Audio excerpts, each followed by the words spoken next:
네, 이원재 끝내주는 경제 미디어 앤 솔루션 시간입니다. 미국의 작가 마크 트웨인이라고 있죠. 마크 트웨인이 이런 얘기 한 적 있어요.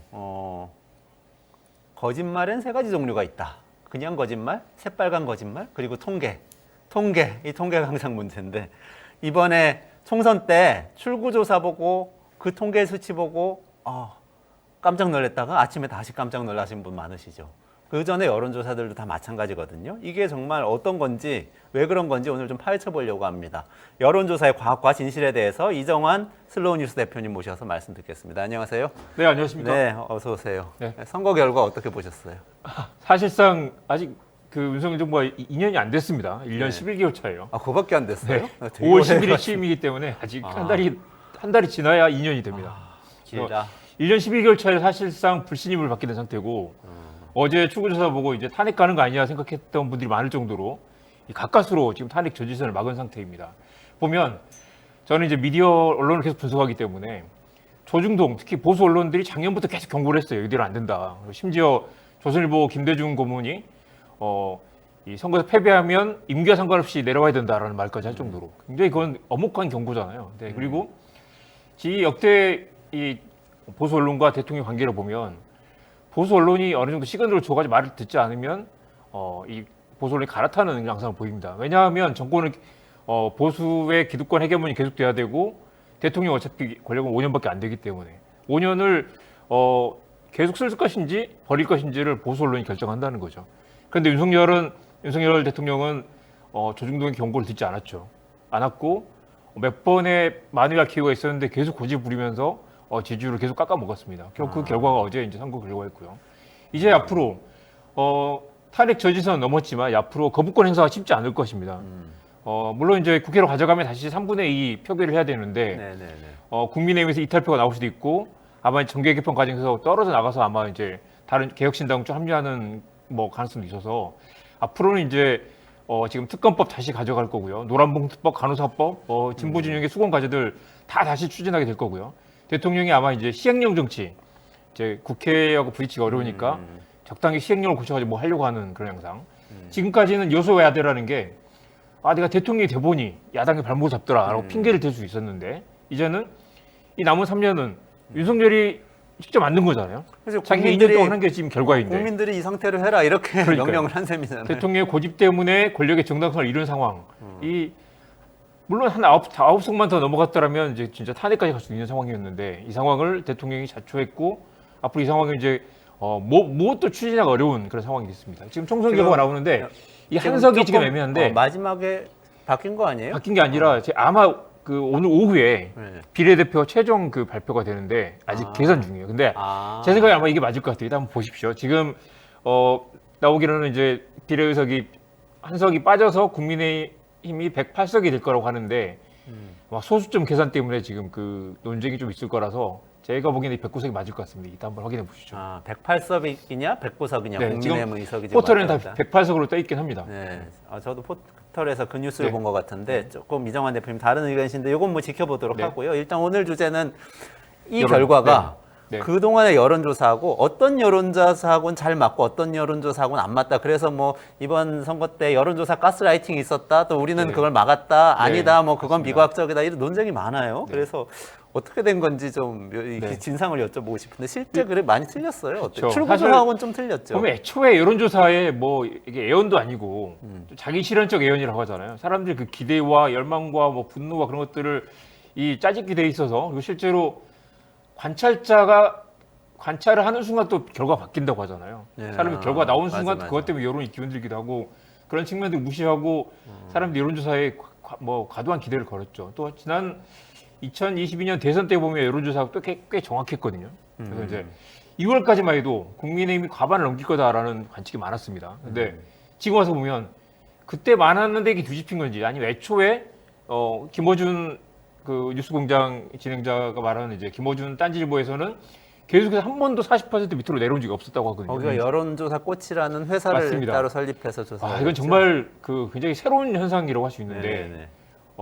나름 언론사, 나름 어떤 인터넷 매체를 운영하는 사람들이 직접 여론조사 기관을 만들어서 거기서 여론조사를 엄청난 물량을 쏟아내가면서 기존의 여론조사를 믿을 수 없다고 하면서 이렇게 여론을 오히려 뒤흔드는 그런 새로운 실험이면 실험이고 어떻게 보면 뭐 프로파간다면 프로파간다고 어떤 식으로든 그 주도적으로 선거 운동에 개입한 그런 정황도 있고요. 아무튼 이런 결과를 거쳐서 지금 어떤 여론조사도 믿을 수 없는 그런 결과가 됐죠. 자, 조금 정리를 해가지고 하나씩 좀 살펴보면 좋겠는데 그러시죠. 여론조사 꽃이 지금 말씀하신 이번에 어떻게 보면 좀 돌풍을 일으켰던 여론조사 네. 회사인 거고 그 전에 전통의 강호는 갤럽이었잖아요. 네. 한국갤럽. 그리고 이제 사실 지금 우리가 관심 많은 거는 방송사 출구조사. 네, 하나씩 볼까요? 네, 네. 하나씩 좀 살펴보면 좋겠어요. 출구조사 먼저 좀 설명해 주시면 좋을 것 네. 같아요. 어제 막 출구조사 막 나왔을 때는 정말 다들 이제 뭐 3분위가 넘어가는 거 아니냐라고 생각했을 텐데 탄핵 가는 거 아니야? 다 그렇게. 결과적으로 의석수가 18개가 틀렸습니다. 아. 그리고 18개 중에 이 민주당이었던 16개가 넘어가가지고 상당 부분 이제 그 이 판세가 많이 바뀌었죠. 아, 저기 파란색이 왼쪽이 출구조사고 오른쪽이 결과인데 보면 공교롭게도 민주당 의석일 거로 생각했던 게 꽤 많이 넘어갔죠. 국민의힘으로 넘어간 예. 거. 저만큼 되는 그렇죠. 거네요. 이 이준석 개혁신당 대표가 이제 포함해서 나머지는 다 이제 민주당 오렌지색으로 돼 의석 있는 같은 거. 데고. 네네. 그래서 이 출구조사 하나는 국힘에서 민주당으로 네네네. 바뀌었네요. 하나만 해요. 네. 그래서 이제 보면 그 출구조사라는 게 보통 이제 95% 신뢰 수준 그리고 표본 오차가 꽤 크더라고요. 2.9에서 7.4까지 됩니다. 그 말은 뭐냐면 플러스 마이너스 7.4니까 최대 14.8%까지 오차가 날 수 있다는 거죠.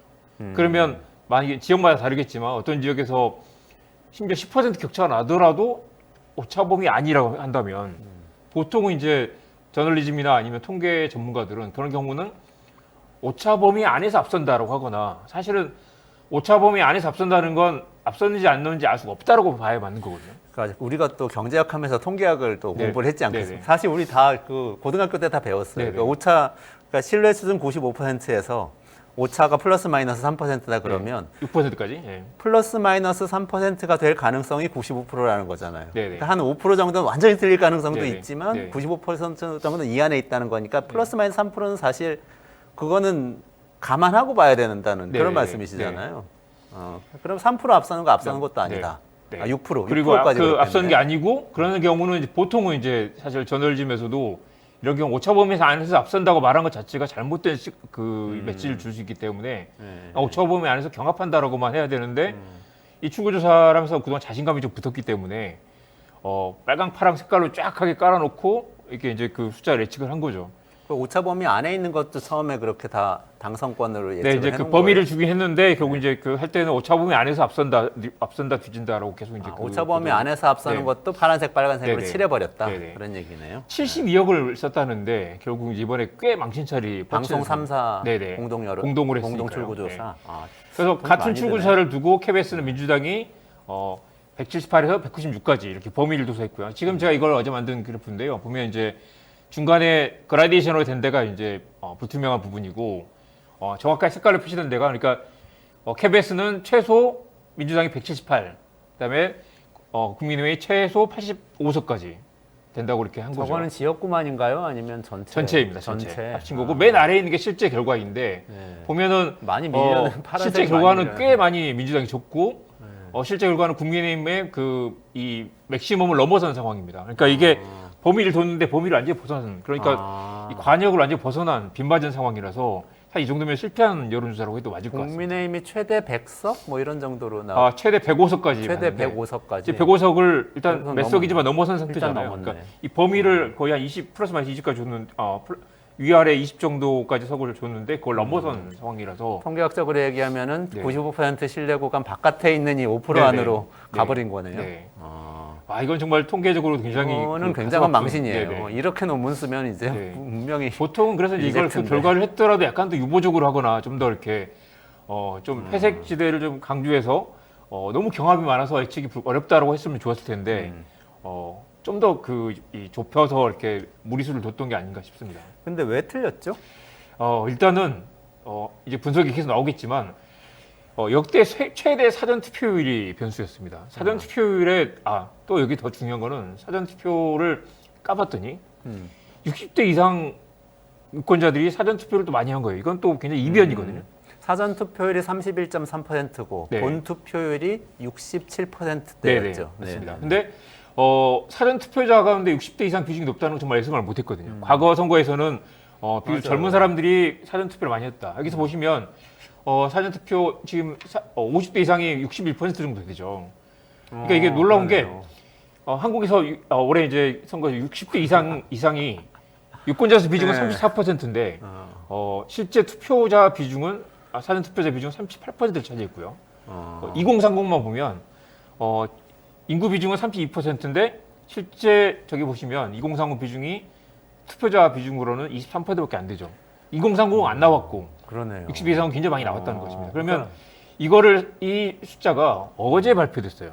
그러니까 그 방송사들 아마 이 숫자를 몰랐거나 정확히 알지 못했거나 사실 사전에 설계했을 때 지난 선거 대비 기준으로 해서 젊은 층들이 또 많이 나올 거다라고 감안해서 그 가중치를 잘못 뒀을 가능성이 좀 있습니다. 그래서 이 나이 드신 분들이 많이 나올 거랑 예측을 못했기 때문에 완전히 가정이 틀려진 거죠. 그리고 사실 이제 추구조사는 굉장히 정확하다고 하는 게 이 우리 뭐 그 연접조사나 그 갤럽이나 아까 여론조사 꽃의 조사와 달리 추구조사는 가서 투표소 앞에 가서 직접 투표용지를 이 설문용지 나눠주면서 그 자리에서 바로 봤잖아요. 네, 그리고 네, 네.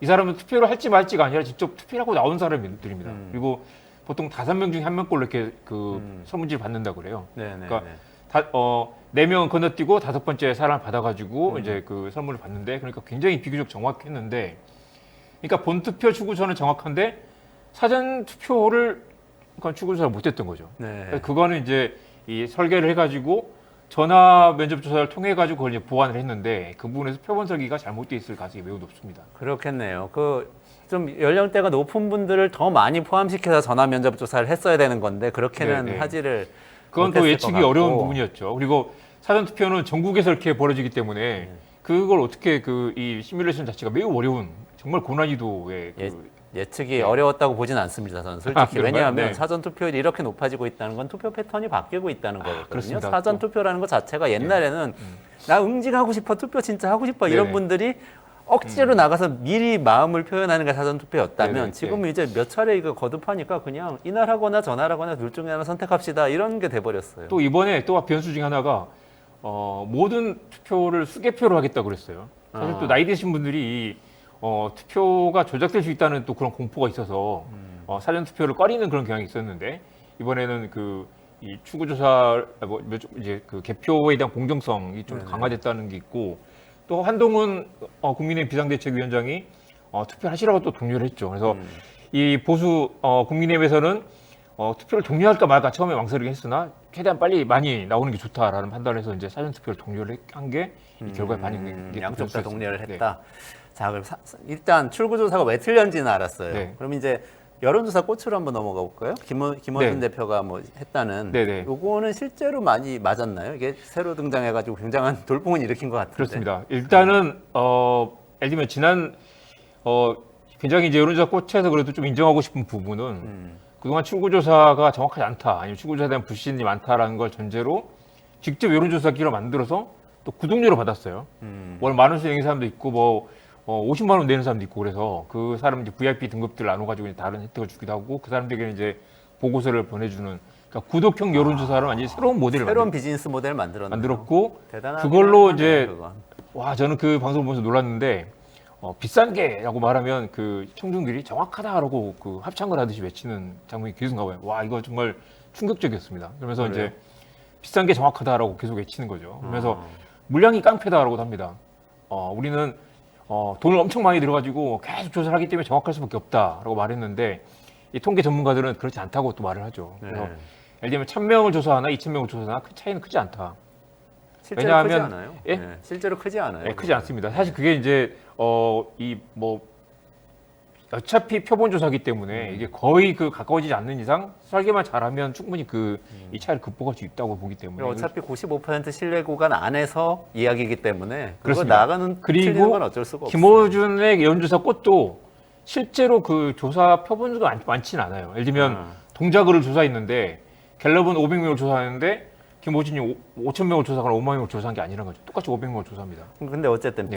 비싼 게 난- 정확하다 했으니까 비쌌는지 정확했는지 그 두 가지 좀 말씀해 자, 주셔야 될 것 비쌌다는 건 맞습니다. 왜냐하면 그 엄청난 여론조사를 물량을 많이 했던 게 맞으니까요. 그러니까 전체 1,900건 정도 이제 2022 총선에서 전체 여론조사 기관들이 한 게 다 지금 여론조사 심의위에 올라 있습니다. 그 중에 400건 정도를 김어준의 여론조사 꽃이 진행을 했죠.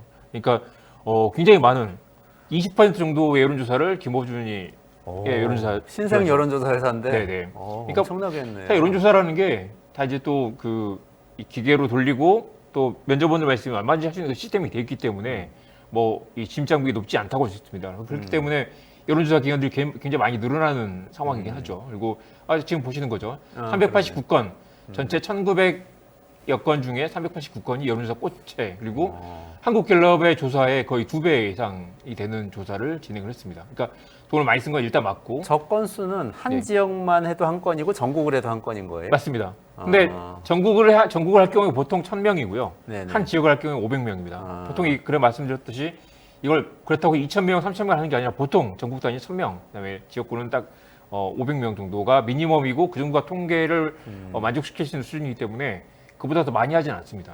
그런데 많이 하긴 했는데. 네, 많이 비싼 했으니까 것도. 돈을 많이 들었고 그렇죠. 또 하나는 디테일하게 들어가 보면 김어준의 여론조사가 좀 더 전화를 많이 돌렸어요.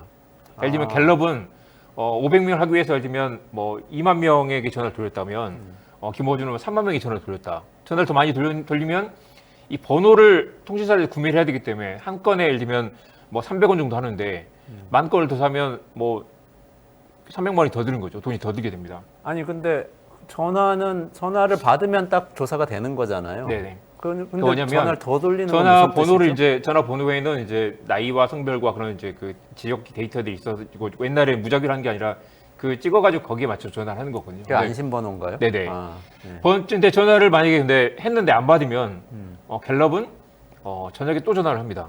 다음 날 또 전화를 3일 동안 조사를 하기 때문에 귀찮지만 계속 전화를 하는 거죠. 근데 김어준 여론조사 꽃은 전화를 안 받으면 다른 번호를 찍어가지고 다른 번호로 또 돌리는 거예요. 그럼 번호를 더 많이 써야 되니까 네. 결국 돈은 많이 든다. 거기서 비싸다. 우리가 이야기할 이제 하우스 임팩트라는 게 있는데 뭐 방법의 차이죠. 어떤 게 옳은지는 사실 이제 따로 검증을 해봐야 되겠지만 계속 귀찮게 해가지고 전화를 거는 걸어서 통화를 굳이 하는 여론사와 안 받는 사람들을 빼고 가면 안 받는 사람들을 자체가 나 여론조사 안 받을 거야로 하는 그치. 사람들. 정치 무관심층일 수가 세 번 있죠. 걸었을 때 받는 사람들. 그 사람들 자체가 정치 성향이 다른 거죠. 거기서 이제 그러네요. 바이어스가 생기는 거고 그게 결과에 뭔가 그 다른 걸 만드는 거죠. 그렇기 때문에 일단은 김어준이 조사를 많이 한 것도 있지만 조사하는 과정에서 돈을 더 많이 쓰기도 했다. 돈 많이 썼고 네. 그리고 어쨌든 간에 이 여론조사 꽃은 전화를 처음 걸어서 받는 사람이 한 답을 모아서 네. 설문조사 결과라고 발표를 했다. 네. 네. 이런 거네요. 네. 아, 그리고 그게 이제 차이가 결과를 정확도를 비싼 게 정확하다를 보면 비싼 거 정확도를 봤으니까 얘기해요. 정확한 걸 네. 보면 김어준은 압도적으로 민주당이 계속 우세다라고 작년부터 한 번도 민주당이 열세인 적이 없다고 했는데 갤럽 조사를 보면 계속 엎치락뒤치락 그다음에 이 국민의힘이 계속 앞서 있는 상황이었습니다. 계속 꾸준히. 그러니까 대통령 지지율은 30% 안팎인데 왜 국민의힘 지지율이 높은가를 사실 설명이 어려웠지만 갤럽은 나름 뭐 신뢰할 만한 여론조사 기관이니까 사람들이 그런가 보다 했었죠. 그러니까 김어준은 그걸 보고 여론조사 기관들에게 국민들이 가스라이팅 당하고 있다. 우리가 진짜 정보를 알려주겠다라고 한 거죠. 근데 이 둘의 차이는 뭐냐면 김어준의 여론조사 아무리 들여봐도 뭐 거의 비슷한 같은 가상번호로 같이 500명, 1000명을 조사하는데 왜 이런 차이가 날까라는 거 보면 일단은 김어준은 그 먼저 물어봐요. 어떤 정당을 선호하십니까? 근데 갤럽 여론조사는 대통령 지지를 먼저 물어보고 그 다음에 물어봅니다. 근데 그게 어떤 차이가 있을지는 몰라요. 근데 일단 그게 다르다라는 거. 여론조사 전화를 딱 받으면 첫 질문이 다르다. 네. 첫 질문이 여론조사 꽃은 네. 어떤 정당을 지지하십니까? 그리고 한 번 더 다 모르겠다고 하면 그래도 고른다면 뭐가 있습니까? 물어보고. 그렇게 시작하고. 갤럽은 대통령 지지를 먼저 물어보고 그 다음에 이제 정당 선호도를 두 차례 가서 물어봅니다. 근데 그것 때문에 영향이 있을지는 모르겠어요. 근데 또 하나 차이는 여론조사 꽃은 자기들이 자랑을 하는데 우리는 저녁에도 하고 주말에도 한다라고 얘기를 합니다. 그러니까 이 갤럽은 저녁에 하는 3일 중에 하루를 저녁을 하지만 또 주말에 안 하는 경우가 있어요. 그 말은 뭐냐면 갤럽이 주말에 전화를 받는 사람과 받지 않는 사람 물론 주말에 전화를 하면 좀 더 비용이 많이 들죠. 네네. 조사원들의 페이를 좀 높여줘야 되니까.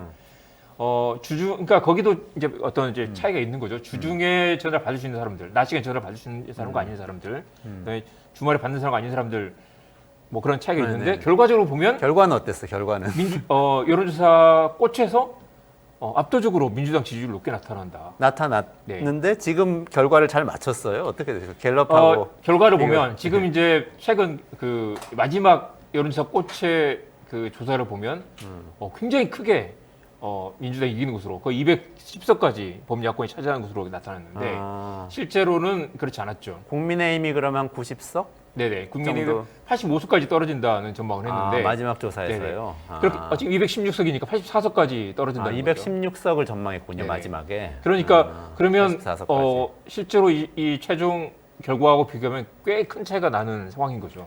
그래서 이제 이게 결과적으로 틀렸다라고 볼 수 있겠지만 아까 이제 말했던 민주당이 지난해 내내 40% 지지를 유지했다라는 건 통계 전문가들이 물어보니 사실 검증이 어려운 부분입니다. 왜냐하면 작년에 선거를 하지 않았을 거기 때문에 그리고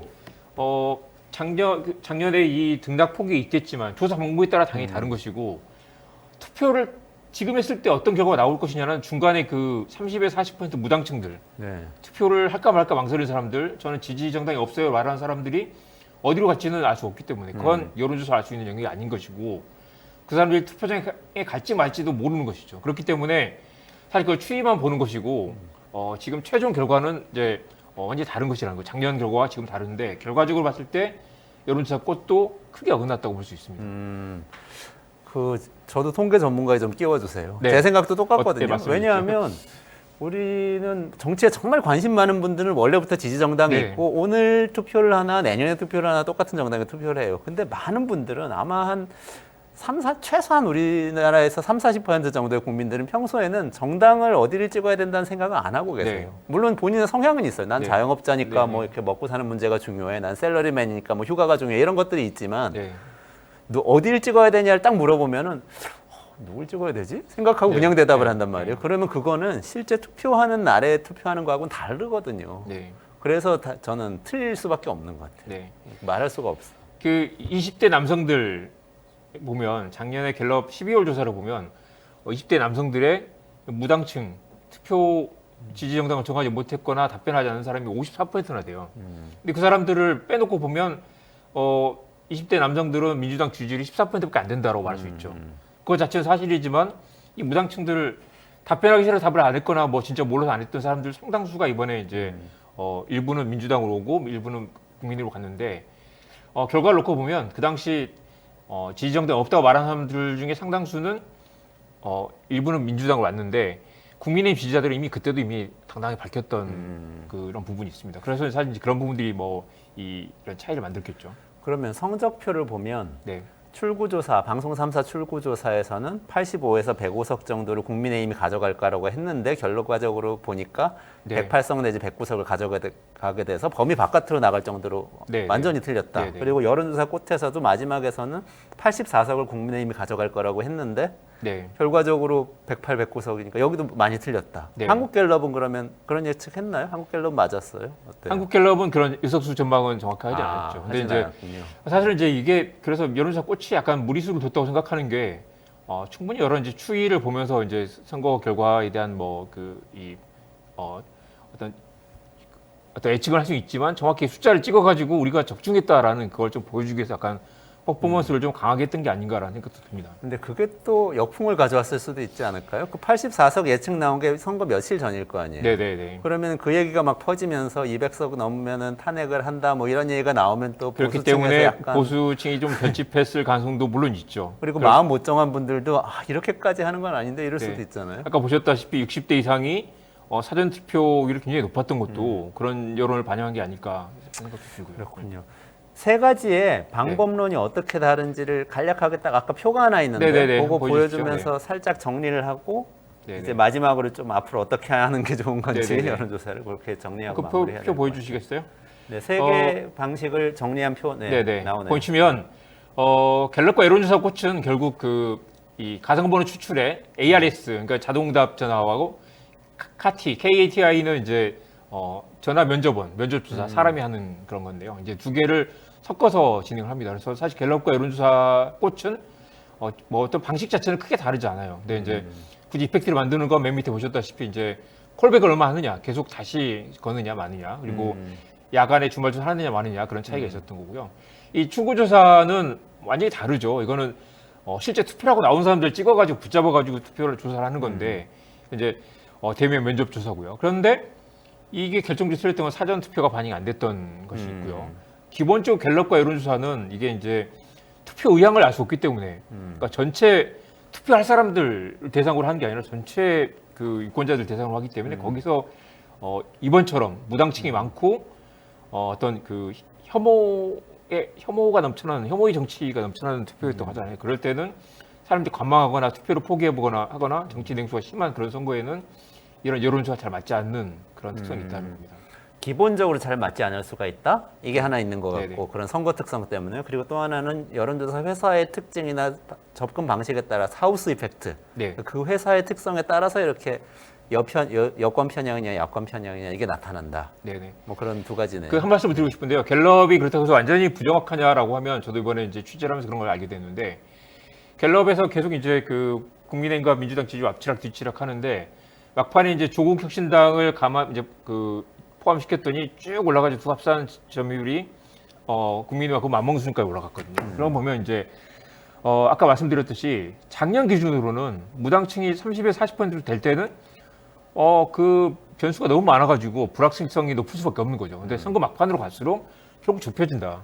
좁혀지는데 막판에 가서 좁혀질 걸 작년에 예측하기 쉽지 않다라는 네. 거죠. 근데 네. 여론조사 꽃은 그걸 작년부터 어떤 이제 예측을 할 수 있다라는 무당층을 어떤 식으로 이제 그 최소한 줄여가는 그런 이제 기법으로 예측을 했던 거죠. 결국 정말 선거를 예측하기 어렵다. 그리고 이처럼 그 254개 지역구가 모두 다른 특성을 갖고 있는데 이번에 그 나경원 동작을이 완전히 또 다른 결과를 냈잖아요. 그래서 네네네. 개별 선거구는 사실 500명 조사로는 이게 맞추기 쉽지 않다. 동작을은 모든 조사에서 다 네. 유사명 후보가 될 거라고 나왔는데 나경원 후보가 된 거죠. 네네. 네. 예측을 전혀 못. 아니 정반입니다. 나경원 후보가 될 거라고 예측이 많았고요. 지금 보시면 될 거라고 많았고 아 그래요? 여론조사 꽃만 유사명이 된다고 강하게 밀어붙였고 그랬구나. 사람들이 그걸 이제 어떤 바로미터로 봤죠. 결과적으로 거기서도 이 여론조사 꽃이 실패했고 다수의 여론조사가 맞았던 것으로 드러났습니다. 지역별로 많이 할 땐 사실 특정 지역에서 맞추는 게 사실 목표인데 그거는 달성을 못했는데 근데 그게 되게 어렵고 마지막 결론을 내면 저를 동작을처럼 처음에 접전에 있을 때는 500명 조사로 결과를 맞추기 어렵다. 그런데 500명 조사를 여러 번 한다고 해서 그걸 다 합친 조사가 정확하기가 쉽지 않다. 그럴 수는 없고 늘리려면 이제 왕창 늘려야 될 겁니다. 어떻게요? 5천 네. 명을 조사한다든지 이렇게 네. 그러니까 한 명 샘플이 늘어나면서 높아지는 이 정확도가 샘플이 늘어날수록 점점 급감해요. 그래서 그렇긴 한데, 그러니까 500명과 5,000명의 차이는 또 지역구 단위에서 크지 않다. 예를 들면 이거 작죠. 5만 명이 아니면 작죠. 그 5,000명을 하면 비용이 뭐 10배 이상 들 텐데 거기 비해서 정확도 올라가지 않는다. 예를 들면 5만 명 정도 할 수 있다면 좋겠지만 그렇게는 보통 되지 않기 때문에 여전히 지역 단위 조사를 모아가지고 전체를 예측한다는 것도 쉽지 않고 1,000명을 들여가지고 전국을 하더라도 서울에 180명밖에 안 되는데 표본이 그걸로 예측하기도 쉽지 않다. 그래서 여론조사에 휘둘려가는 그 여론조사를 보고 판세를 예측하거나 아니면 여론조사를 보고 이기는 편에 베팅하는 형태의 그런 정치 투표 형태가 사실 굉장히 많은 문제를 낳았다는 걸. 그러네요. 저도 마무리해야 될 것 네. 같아서요. 저도 이렇게 생각해 보면 여론조사 너무 많이 나오는 것 같고 사실은 이게 대부분 여론조사 회사들의 비즈니스 모델이거든요. 여론조사.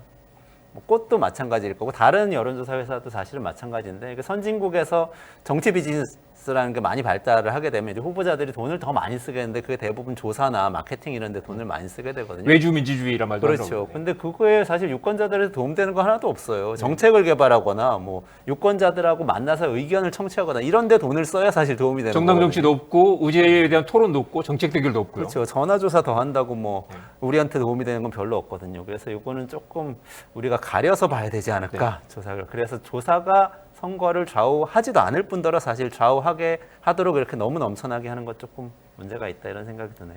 오늘 여기까지 마무리를 해야 될 것 같습니다. 이정환 슬로우 뉴스 대표님하고 총선 때 여론조사 문제점 짚어봤습니다.